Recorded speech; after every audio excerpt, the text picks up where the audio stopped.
akan mempresentasikan mengenai anggaran pemerintah.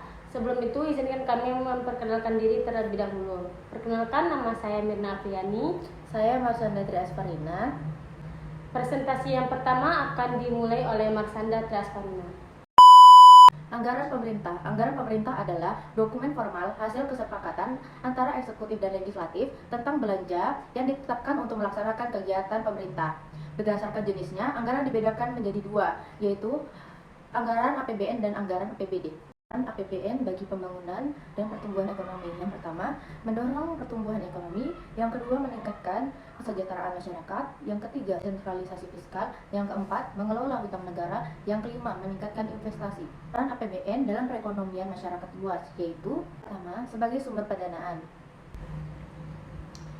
Selanjutnya, dasar hukum APBN. Dasar hukum APBN terdiri dari ayat 1 yang berbunyi, anggaran pendapatan dan belanja negara sebagai wujud dari pengelolaan keuangan negara ditetapkan setiap tahun dengan undang-undang yang dilaksanakan secara terbuka dan bertanggung jawab untuk sebesar-besarnya kemakmuran rakyat. Dan ayat kedua berbunyi, rancangan undang-undang anggaran pendapatan dan belanja negara diajukan oleh Presiden untuk dibahas bersama Dewan Perwakilan Rakyat dengan memperhatikan pertimbangan Dewan Perwakilan Daerah.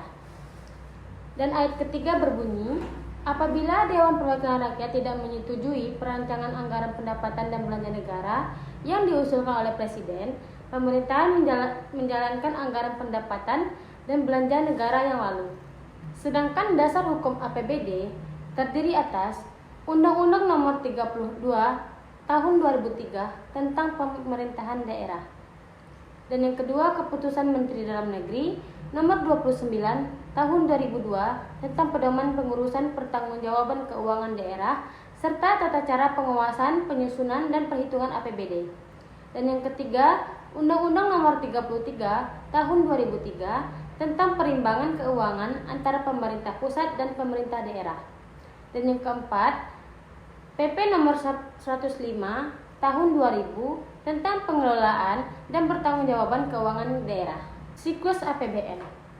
Pengelolaan APBN dilakukan dalam 5 tahap, yakni perencanaan APBN, penetapan undang-undang APBN, pelaksanaan undang-undang APBN, pengawasan pelaksanaan undang-undang APBN, dan pertanggungjawaban pelaksanaan undang-undang APBN.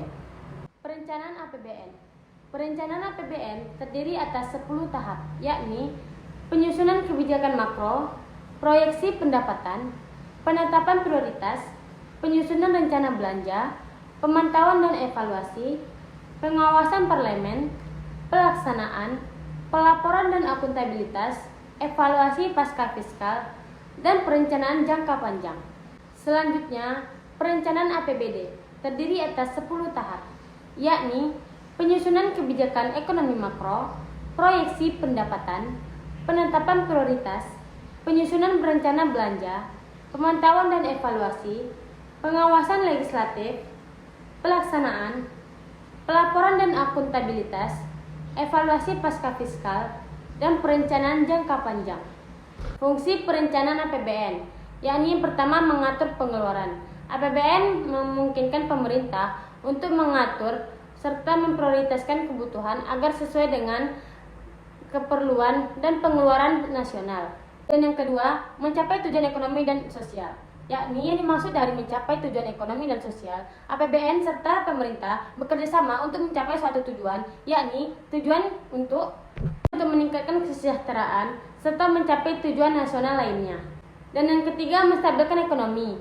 APBN dapat digunakan untuk mengatasi fluktuasi ekonomi seperti resesi dan inflasi. Dan yang keempat, mengelola utang publik. Perencanaan APBN memungkinkan pemerintah untuk mengelola utang publik dengan bijaksana. Ini mencakup pengaturan tingkat suku bunga dan jangka waktu utang sehingga meminimalkan risiko keuangan negara. Dan yang kelima, memberikan stabilitas fiskal, yakni APBN membantu menciptakan stabilitas fiskal dengan memastikan bahwa pendapatan dan pengeluaran pemerintah seimbang dan menghasilkan surplus. Hal ini penting untuk menjaga kepercayaan pasar keuangan dan investor. Yang keenam, transparansi dan akuntabilitas. Perencanaan APBN memerlukan transparansi dalam penggunaan dana publik. Ini memungkinkan publik untuk memahami bagaimana uang pajak digunakan dan memastikan akuntabilitas pemerintah.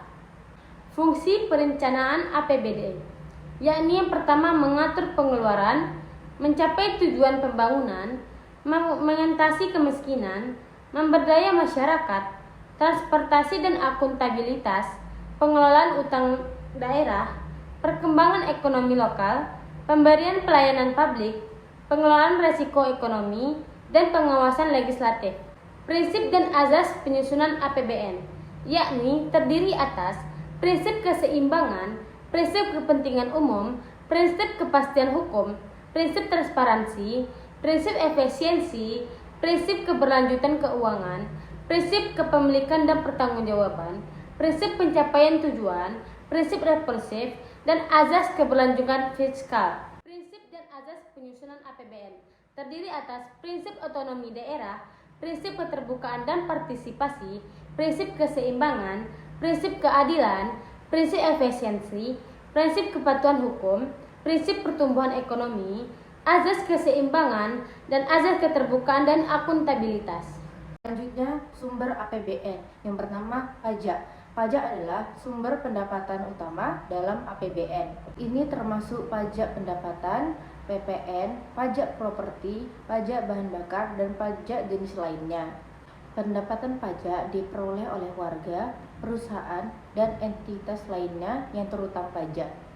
Pendapatan pajak diperoleh dari warga negara, perusahaan, pemerintahan negara bukan pajak. Juga mendapatkan pendapatan dari berbagai sumber non-pajak, seperti royalti dari sektor tambang atau minyak, dividen dari investasi pemerintah, dan penghasilan dari penjualan aset negara. Yang ketiga, hibah dan bantuan luar negeri. Ini termasuk bantuan pembangunan, hibah proyek, dan bantuan kemanusiaan. Yang keempat, penghasilan dari investasi pemerintah. Contohnya adalah pendapatan dari saham perusahaan milik pemerintah. Yang kelima, pinjaman. Pemerintah dapat mendapatkan pendapatan dari surat utang dan pinjaman dari lembaga keuangan internasional atau negara-negara lain. 6. Pendapatan moneter. Pemerintah dapat memperoleh pendapatan dari sumber moneter seperti dividen yang diterima dari sentral bank atau hasil dari cadangan devisa. Yang kedua, dana perimbangan. Ketiga, hibah dan sumbangan. Keempat, penerimaan pembiayaan. Ini mencakup penerimaan dari sumber pembiayaan seperti pinjaman dan hasil penjualan aset. Sekian dari presentasi kelompok kami. Jika ada salah, kami mohon maaf. Wabillahi taufiq wal hidayah. Wassalamualaikum warahmatullahi wabarakatuh.